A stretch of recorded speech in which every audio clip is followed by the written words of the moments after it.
So this is perhaps my favorite lecture. Don't hold me to that. I might say that other lectures in the future are my favorite, but this is the one in which we take the expanding universe that we talked about last time, and we ask, what does that really mean? We won't answer that question until the next lecture, but this question is going to take us into trying to understand how space and time work. And this is the real thing that made Einstein quite a famous international celebrity. He is the person who figured out how space and time work. And he figured out how they're related to gravity. So this is something in which Einstein did better than Isaac Newton did, which is a hard thing to do. So we're going to go from what Isaac Newton did up through Einstein, explaining along the way how we get there. And it really is a set of deep ideas about the structure of space and time that are counterintuitive. So we'll be thinking pretty hard about why things are like that and why they're one way rather than another. So let me start just by thinking about what the ideas of space and time are supposed to be. Space and time are what help you locate things. Space tells you where things are, and time tells you when things are. So let's think about space. To begin, scientists like to say that space is three-dimensional. What does that mean? That means that if you want to locate the position of an object, in principle, you need to give me three numbers. And the way that you can give me those three numbers can be different depending on the circumstances. So for example, the three numbers you give me might be the height of something, the length of something, and the breadth of something. Once you give me those three numbers, you've specified its dimensions entirely. If you only gave me two numbers, it wouldn't be enough. So we say that space is three-dimensional. Saying the same thing from a different way, if you want to meet somebody for coffee, you need to give me three numbers to say where to meet them. One way of thinking about that would be latitude and longitude and height above ground. Ordinarily, we're lucky enough to know the height above ground of the people we're going to meet, but you might tell them which of the two cross streets you're going to meet at. So it takes three pieces of information to locate something in the universe. That's what it means when we say that space is three-dimensional. Space is the arena in which things play out. Space is where you locate things, how two things come together, and how things are distributed all throughout the universe. Time, on the other hand, tells you when things happen. So say you're going to meet that friend of yours for coffee, and you give them the three numbers that say where you are going to meet them. That is not enough. You will not successfully meet them if you only give them those three numbers. You need to give them a fourth number, which is when you're going to meet them. So it takes four numbers to specify a unique point in the universe. The three numbers to tell you where you are in space, and the one number to tell you what time it is. You could think about all these four numbers as being part of one four-dimensional thing called space-time. For a long time, people didn't think that way because there's no point. Space is something that is very clearly different than time. Part of the revolution of relativity, as Einstein understood the universe, is to realize that space and time are in fact two different aspects of the same thing, a single four-dimensional thing that we call space-time. So what we're going to do in this lecture is start with Isaac Newton. Newton was probably without a doubt the greatest physicist who ever lived, and one of the things he did was to put together a very sensible picture of space and time. In Newton's picture of space and time are absolute. They're fixed structures of the universe. They are the stage in which the drama of physics plays itself out. Now, Einstein comes along, and he had collaborators also. He wasn't alone. In 1905, Einstein put the finishing touches on something called special relativity. Special relativity was a replacement for Newton's notions of space and time. Special relativity was the thing that first said that space and time are different aspects of the same four-dimensional thing called space-time. So in special relativity, there was still a fixed structure, but the thing that was fixed was one four-dimensional space-time, not separately the three dimensions of space and the one dimension of time. Then Einstein still thinks, he's not done yet, he tries to incorporate gravity into his theory of special relativity, and he realizes that they're incompatible. He eventually throws away special relativity, replaces it with something better, which we call general relativity. General relativity is just as good as special relativity, but it also includes gravity. And the profound difference is that now nothing is fixed. Nothing is given to you ahead of time in general relativity. The very structure of space and time themselves are dynamical. They can change. Space-time has a geometry and a curvature, and it's that curvature that we interpret as gravity. So that was the short version of the story. Let's go slowly through the longer version. Here is a picture of Sir Isaac Newton, as I said, arguably the greatest physicist of all time, also arguably the greatest mathematician of all time. It was Newton who invented calculus, among other things, and among the pieces of physics he invented the fact that when you pass white light through a prism, it separates into colors. He invented the law of gravity that we know and love, the inverse square law. The gravitational force between two objects goes down as they get further away, and as you double the distance, the force of gravity goes down by a factor of 4, the square of the factor of 2 that you double the distance by. So that inverse square law of gravity will play a very crucial role in what is to come, but it is not what we're going to be talking about in this lecture right now. What we care about today, right now, is what Newton said about space and time. So we think that space and time are so immediate and obvious there's almost nothing to say. That's where things happen. Space tells you how to locate things. Time tells you when things happen. What more do you need to know? But one of the great features of the Newtonian revolution in physics was being quantitative, attaching equations to things. It wasn't good enough to just say, well, space is where things happen. You need to have some equations, you need to have some mathematical structure. So Newton did that. Newton told us what it means to say that space is an absolute three-dimensional set of points, and that time is a different, absolute one-dimensional set of points. The basic picture of the Newtonian universe is shown here in this diagram. It's taking the 4 dimensions that you need to slice up the universe and slicing them up into moments of constant time. Sadly, on a 2-dimensional picture, I cannot draw all 4 dimensions of space-time, so the 2-dimensional planes that we've compressed diagonally in the picture are supposed to represent all 3 dimensions of space. So this picture should not be intimidating. It's a fairly straightforward representation of the universe according to Isaac Newton. We know better now, and we'll get to how we know better now, but this is how space-time worked according to Newton. There was space, and there was time. So what you see here is little clocks. Each clock tells a different time located on a different moment of space. So the Newtonian universe is one where space happens over and over again. It happens at different moments in time, and at every moment, objects are going to be located in slightly different places. And so we call that motion through space. Things change as a function of time. And that's how Isaac Newton's universe worked.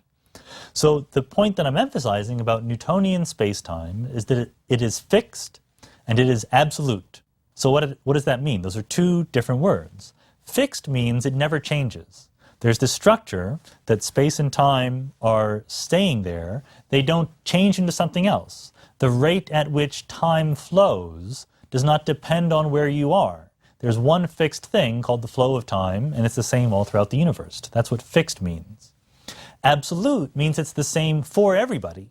The rate at which time flows, or the distance between 2 objects, doesn't depend on who you are.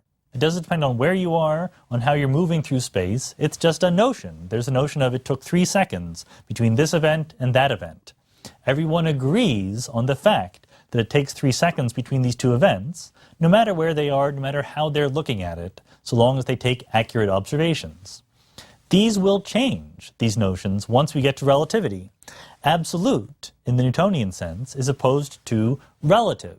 So the absolute fact that a certain object has a certain length is going to turn to a relative fact in relativity. What that means is that the length of an object will depend on who is measuring it. Depends possibly on where they are, certainly on how fast they're moving. Fixed is what we'll get rid of when we go from special relativity to general relativity. In general relativity, space-time is dynamical. It can change and it can take on different forms, and it will no longer be absolutely fixed. So to understand the change from Isaac Newton's absolute space and time to Albert Einstein's relative notion of space and time, we have to understand how you would go about operationally making sense of Newtonian space-time.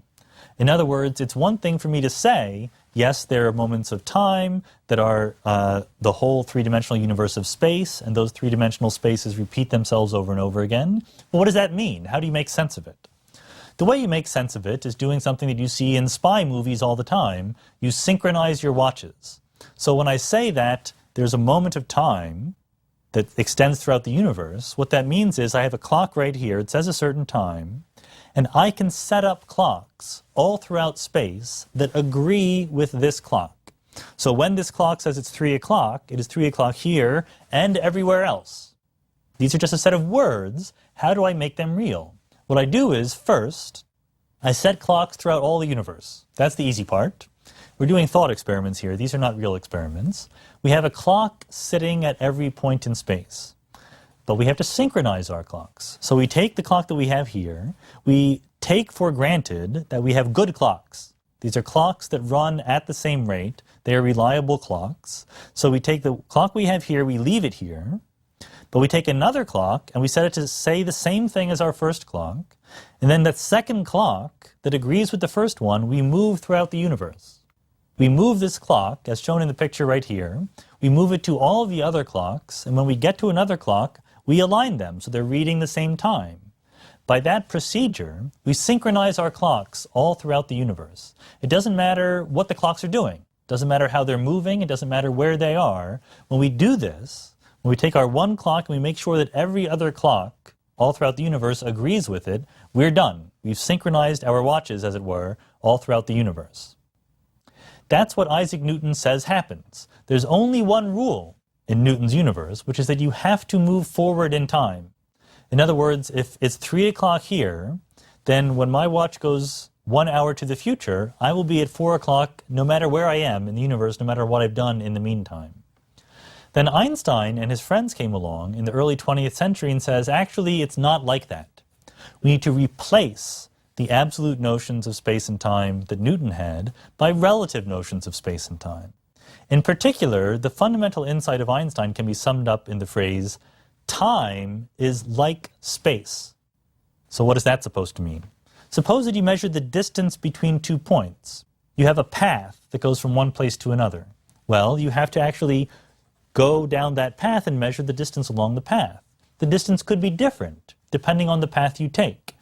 Einstein says that time is like that the rate at which time flows depends on what you do.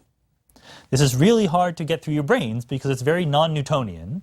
In some sense, even though Newtonian mechanics is a great triumph of the human imagination, it's still quite intuitive. It makes sense to us once we understand it. Relativity is very counterintuitive. Einstein says that the amount of time that you feel elapsing is personal. It's not a fact of the universe, it's a fact of what you do. It can be different for two different observers, even if they start and end at the same point. So let's see how that works. Imagine that you do in Einstein's universe, that is to say in the universe in which we actually live, what you try to do in Newton's universe. You try to synchronize your clocks all throughout space. So you take the clock that you leave here, it's reading a certain time, you take your movable clock and you make them agree, then you send out your movable clock to synchronize all the other clocks all throughout space. You think you've done it, but then you bring your clock back to where it started, and you notice that the two clocks don't say the same time anymore. It's not true that this clock, even though it's a perfectly good clock, clicked at the same rate as it traveled throughout space, synchronizing all the other ones. In fact, it turns out that in special relativity, there is no way to make that happen. You didn't make a mistake. It's just a feature of space and time that when a clock moves around, it measures a different amount of time than a clock that stays still. This seems weird to us because to make the effect obvious, you need to move close to the speed of light. The speed of light is the magical velocity in the theory of relativity at which all of these weird things become obvious. Since we're always in our everyday lives moving slower than the speed of light, we don't notice them. We think it's very strange for someone to say the amount of time that clicks off on my wristwatch depends how I walk, depends on the journey I take through space and time. But once Einstein tells us that time is kind of like space, there's a way of thinking about it that makes perfect sense. So in this picture, we're drawing an analogy between distances and times, because Einstein says that the two things work the same way. You draw two different curves that connect 2 points in space. One curve is a straight line, and one is sort of a curvy thing that goes back and forth. Nobody in the world is surprised at the fact that the length along those two curves is different, even though they begin and end at the same point. Why should they be the same? They move in different ways. So Einstein says time works in the same way. Take 2 points in space-time. take two events, 2 points where you're both located in space and time. 2 people begin at the same point and they end at the same point, but they take different journeys. One just sits there, not moving, and one zips around. In space, it was the case that the shortest distance between 2 points was a straight line. Any curvy path you went along gave you a longer distance. Einstein says that a very similar thing happens with one interesting twist. Einstein says that the longest time that elapses between 2 moments is if you just sat there and waited for time to go by you. If you zip off and come back, you will have experienced less time than your friend who stayed behind. The shorter time is the path through space-time that zips around. There had to be some difference because we know that time is not exactly like space, but Einstein is telling us that deep down, space and time work in similar ways. Just like the distance along a path can depend on how you move, the time that elapses on your wristwatches depends on how you move through space-time. So that's the fundamental difference between space-time in Einstein's universe and space-time in Newton's universe. But remember, there was one rule in Newton's universe. You had to move forward in time. That rule gets replaced in special relativity. And in fact, the rule that you have in special relativity is more stringent than the one that had in Newton's universe. In Newton's universe, you could move as fast as you wanted as long as you kept moving forward in time. In Einstein's universe, the speed of light is special. So if there's an event in space-time, and you want to get somewhere else in space-time, you can only plausibly get there if you move slower than the speed of light. So if you imagine drawing a picture of space-time, and you have an event and you imagine all of the light rays that are leaving that event, those light rays represent the ultimate speed limit. They represent the velocity faster than which you cannot travel. So there is no allowed trajectory through space and time that moves faster than the speed of light. Everything you're allowed to do moves up in that diagram. It eats up more time than space, if you like. So that is the fundamental rule in special relativity. Newton's rule is you have to move forward in time. Einstein's rule is you have to move slower than the speed of light. That set of things, faster than which you cannot go, is called a light cone. The set of all points connected to your original event by things moving at the speed of light. So the only thing you need to remember is, whatever the speed of light is, where you are in the universe, you need to move more slowly than that. That is the fundamental rule. So this was a replacement, as we mentioned, for Newton's concept of space and time. Newton was the greatest physicist who had ever lived. He invented not only this notion of space and time, but also the theory of gravity and many other things. So Einstein knew that if he's going to replace Newtonian space and time, he would have to reproduce the other successes that Newton had. Newton had a very good theory of how gravity worked. He was able to predict how planets moved around the sun or how the moon moved around the earth. This theory of Newton's was verified to high accuracy over and over again by experiments. And here comes Einstein saying it's not right. So clearly you have to reconcile the new theory of space-time, special relativity, with what Newton thought gravity was. Gravity was the inverse square law. The force due to gravity is proportional to the mass of the thing that is pulling you, and inversely proportional to the distance squared between the objects. So after inventing special relativity in 1905, Einstein devoted himself to this task of trying to figure out how to reconcile gravity with his new notion of space-time. It took him 10 years to do it, and the way he ultimately did it was to realize just you needed to throw away what Newton had told you about gravity. The way that gravity was going to work in relativity is just very different than it works in Newtonian mechanics. So here's a picture of Einstein. You've all seen pictures of Einstein before, but usually when you see pictures of Einstein, he's in his older ages where he has let himself go a little bit. He had the hair going up like that, and he was wearing a sweatshirt, and he wore the same sweatshirt for days and days.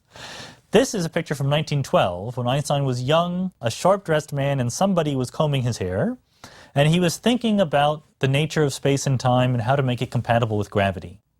Ultimately, he hit on a thought experiment that provided the key to understanding how gravity would work in the context of relativity. And the thought experiment actually traces itself back to Galileo. Galileo, the famous Italian physicist who lived just before Newton, who really invented a lot of the framework that Newton made sharp and quantitative and attached equations to. Galileo was one of the best physicists of all time. One of the many, many things that he did was to understand that gravity is universal. The famous experiment that he may or may not have done, probably not, but it's a nice visual image, is to drop objects off of the Leaning Tower of Pisa and notice that no matter what the objects are made of, no matter what the mass of the objects is, they always fall at the same rate. In other words, gravity as a force has a very strange characteristic, that everything responds to it in the same way. So that's different, for example, than the force of electricity. The electromagnetic force has the property that there are things called positive charges and things called negative charges. They move in different ways, in opposite directions, in an electric field. But gravity, everything moves the same way. Gravity has this feature of universality. Everything responds to it identically. So Einstein, because he's smarter than you or me, realized that this was the key to understanding how gravity works, the fact that it works the same on everything. What that meant is that gravity is undetectable. That's a bit of a surprise to say that gravity is undetectable. It seems kind of obvious that if I let something fall, I see the force of gravity at work. But what Einstein says was, imagine that you're in a box. You can't see outside. Someone asks you the question, is there gravity in that box, in that room? Well, you can drop things, you can see them fall, and you go, yes, I have seen gravity. But Einstein says you might be very far away from any gravitational field. It might be that you're in a rocket, that you're being accelerated at a tremendous rate through interstellar space where there's no gravity around. In that rocket, if you drop things, they will fall in exactly the same way that they would fall if there were gravity. This is not true for electricity. You can detect an electric field because you drop a positive particle and a negative particle, they move in different ways. But because everything moves the same way under the influence of gravity, you can never be sure, if you're in a small region of space-time in a tiny little box, that there is any gravity. So again, to you and me, we say, well, that's interesting. To Einstein, he says, that's the key. If everything responds to gravity in the same way, then gravity is not a force at all. Gravity is a feature of space-time itself. In fact, the feature it is the curvature of space-time. Einstein's most brilliant insight was to say that space-time has a geometry.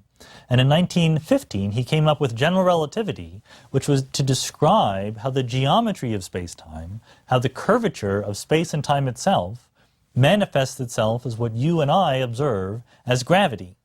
So according to Einstein, we have a picture something like this, although this is a somewhat colorful conception of what is going on. We have the sun that is warping the space around it. The usual analogy that is used here that is pretty good is that you put a bowling ball in a rubber sheet, it distorts the shape of the rubber sheet around it. And a marble that you rolled by that bowling ball would be deflected by the curvature of the rubber sheet. What Einstein is saying is that that is what is happening in space-time.